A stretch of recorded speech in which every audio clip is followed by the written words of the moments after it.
It is no secret that the Cleveland Browns are one of the worst teams in the NFL. After a 1-4 start, the Browns season likely seems lost. From head coach Kevin Stefanski to the overpaid quarterback Deshaun Watson, everyone has had a hand in Cleveland's failures. The football being played is uninspiring and just straight up unwatchable. I'd say it makes me sick to my stomach. I know that's dramatic, but it is what it is. Today, we're going in depth about our favorite team's struggles and how the future looks for the Cleveland Browns. Spoiler alert, the future does not look good. But before we get into the video, like and subscribe if the Browns keep ruining your Sunday afternoons. First things first, we gotta talk about Cleveland's loss to the Washington Commanders. The Commanders dismantled the Browns 34-13. It was a very ugly game in which, by halftime, all hope was lost for the Browns to mount a comeback. The Browns only mustered up 212 yards of total offense. Washington ended up with 434 yards of total offense, doubling the Browns' offensive yards.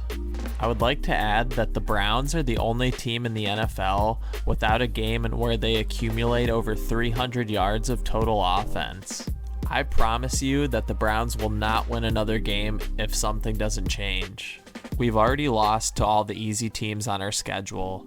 In 5 games this season, we have yet to score 20 points.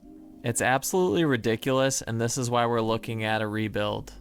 I will say that this is probably the worst team since the 0-16 Browns. I think that's a completely reasonable statement, to be honest. This is the second game this year that Deshaun Watson has posted a QBR in the single digits. Honestly, what the hell is up with that? He's playing like the worst quarterback in the league. He's also on pace to be sacked a record amount of times. Unfortunately, Kevin Stefanski said he's sticking with Watson for the future.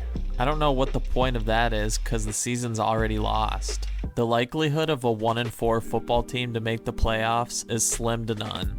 In your opinion, who's the MVP of the Browns season so far? Let me know in the comments. Though the season has been awful, at least we have one thing to look forward to.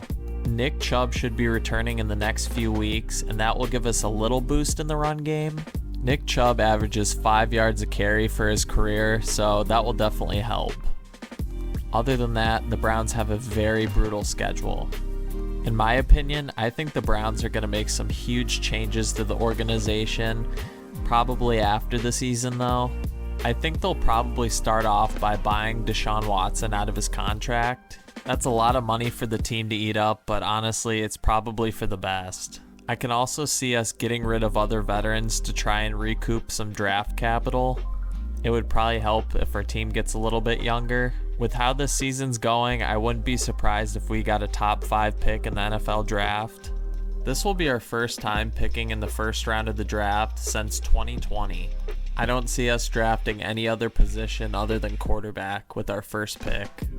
Even though I don't love his play calling, I really hope we keep Kevin Stefanski. You gotta think, he's the best coach we've had since the Browns came back in '99. In closing, my Sundays have been absolutely awful watching the Browns this season. But there's always next year. We just gotta keep the faith as Browns fans. Please don't forget to like and subscribe, and go Brownies. One receiver wide right.